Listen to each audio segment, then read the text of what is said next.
Did you know that your boss doesn't notice you? That's right, they don't. In this week's episode of Chronicles of a Female Engineer, I discuss how to build your visibility in the workplace as a woman. You see, most women believe that if they do the work, put their head down and get immersed in it, that their bosses will notice, they will acknowledge their achievements, and they will get a promotion. Sad reality is they don't. Your bosses are busy trying to do their own work, manage their team, keep their own bosses happy. And so there's a number of things that you need to do in order to build your visibility in the workplace. The first one is to own your journey. Own your career journey. This is not your supervisor or your manager's job. It's yours. It's your career, and no one else can take care of it as well as you can. No one else knows your passions, your drivers, your values, what you want to get out of it. So it's up to you to bring that forward, to make it known, not just to your managers, but also to your peers, to your colleagues, to people, so that they know where you're going, what you want to do, and what you're willing to do to get there. The second one is to speak up. Speak up, not just in meetings, but firstly in meetings. A lot of women would like to sit in the meeting and silently watch it go by, perhaps nodding, taking a couple of notes. That's not enough. You need to speak up. What do you think? Is anything at risk? Is there something that we haven't thought of? Flag it. Talk about it. Ask a question. Ask whether this is all that's necessary to get the business outcome. If you don't talk, people won't notice you. And another important step is to actually take a seat at the table. Literally. Pull a chair in and be in that circle or the square inside the playing field. Don't opt for a seat near the back door or somewhere in the background. Be right where the meeting is. Take a seat at the table. My third tip, stand for something. Call out inappropriate behavior, things that you don't feel or see are as right. It's important to have your perspective taken into account. The whole notion of diversity of thought, diversity of gender, diversity and inclusion is to allow your perspectives to be accounted for and to be acknowledged.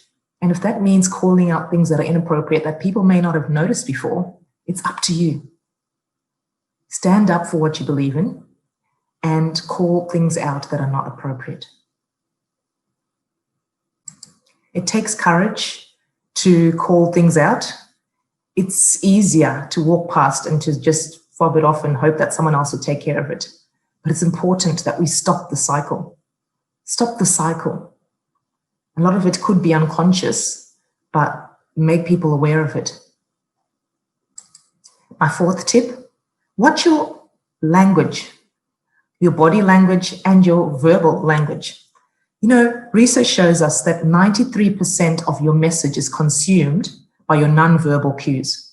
So the way you stand, the way you look into someone's eye or look to the side of there, the way you hold your chest up as though you are aware of what you're saying and speak confidently, or if you come across and apologetically request people's time, apologetically undermine what you have just finished, the work you've completed. Oh, I've just done this small report. I was hoping you could have a look at it. Versus, I've completed this now. It's ready for your action. You know, those simple, small nuances go a long mile. Tonality. Women have got to watch their tonality. If it's a statement, make it sound like a statement. If it's a question, maybe ask a question. Small nuances can make the difference. So watch your body language. And also, remember, this starts inside your head. Are you confident?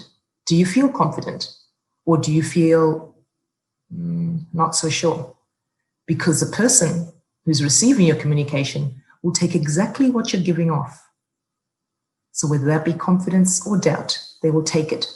So it's up to you to shape that, mold it, direct it, and be intentional about what message they're going to receive, verbally and non-verbally.